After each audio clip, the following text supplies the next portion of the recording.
Hello friends, નમસ્તે. વિનાસ કિચનમાં તમારું સ્વાગત છે.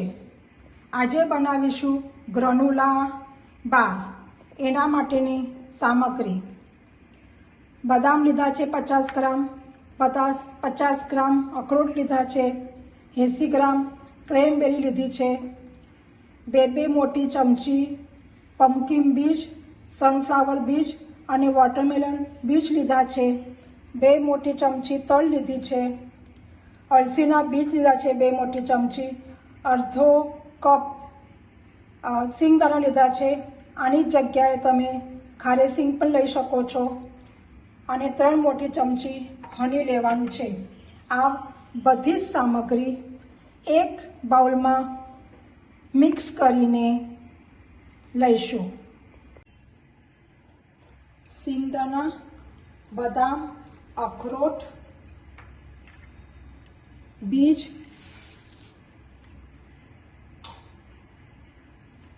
ક્રેનબેરી,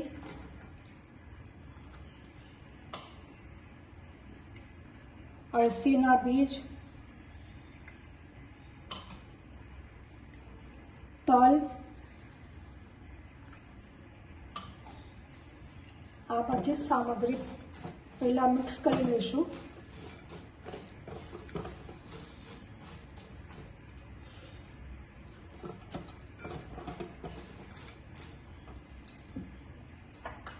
હવે એની અંદર હું ડાબરનું હની લીધું છે, 3 મોટી ચમચી નાખીશું.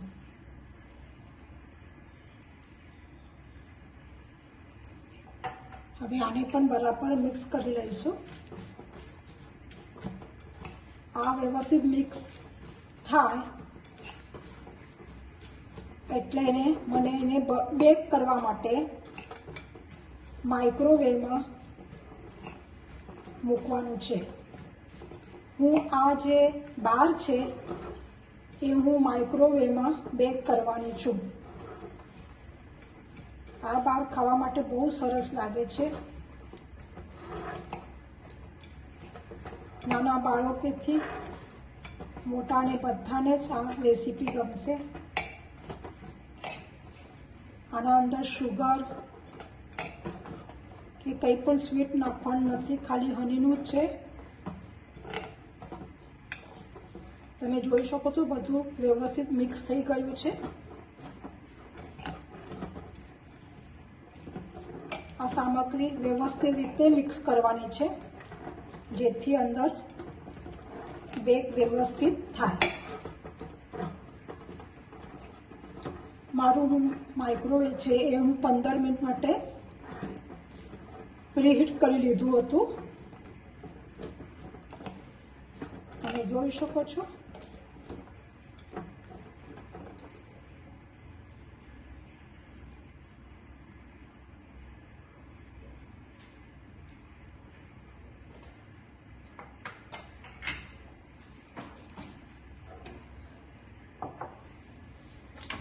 હું આ બેકિંગ ટ્રે લીધી છે, એના અંદર બટર પેપર નાખીને આના ઉપર હું ઘી લગાડું લીધું છે બધું.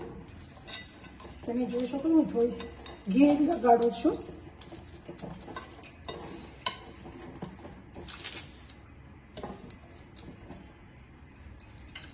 હવે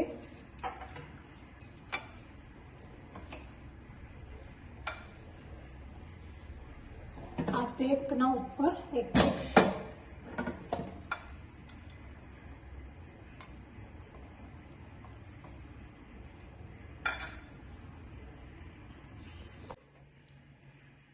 હેલો ફ્રેન્ડ્સ, તમે જોઈ શકો છો હું મારી આ કૂકીઝ છે એ હવે બેક કરવા માટે તૈયાર થઈ ગઈ છે. હવે હું 5 મિનિટ માટે બેક કરી લઈશ. જો તમારા પાસે મોલ્ડ નહીં હોય તો આવી રીતે કંઈ પણ નાની વાટકી કે પ્લાસ્ટિકનો છોટો નાનો ડબ્બો હોય તેની અંદર ઘી લગાડીને આ જે બેટર છે એ અંદર પોર કરવાનું છે અને એને વ્યવસ્થિત રીતે દબાવવાનું અને પછી એને હલાવીને બહાર કાઢવાનું. તમે જોઈ શકો છો કે આ આપણું જે તૈયાર થઈ ગયું છે. હવે આ બેક કરવા માટે રેડી છે.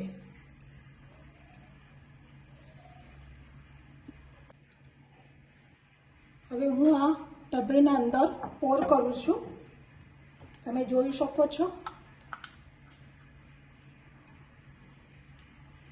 આવી રીતે હું બધા તૈયાર કરેલા છે.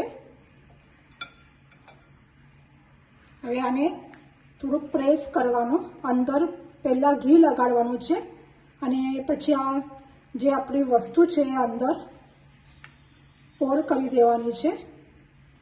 વ્યવસ્થિત રીતે દબાવવાની એને. તમે વ્યવસ્થિત રીતે દબાવશો તો એ વ્યવસ્થિત રીતે બહાર નીકળશે. તમે જોઈ શકો છો.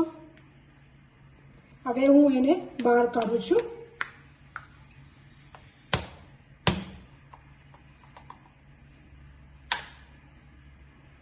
હવે આપણે બેક કરવા મૂકીશું એને 5 મિનિટ માટે.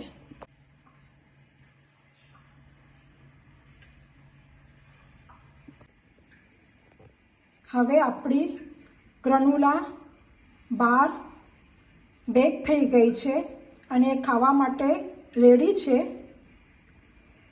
જો તમને આ રેસીપી ગમે તો તમે લાઈક, શેર, સબસ્ક્રાઈબ, બેલ આઇકોનને દબાવો જેથી નવી નવી રેસીપી તમારા સુધી પહોંચશે.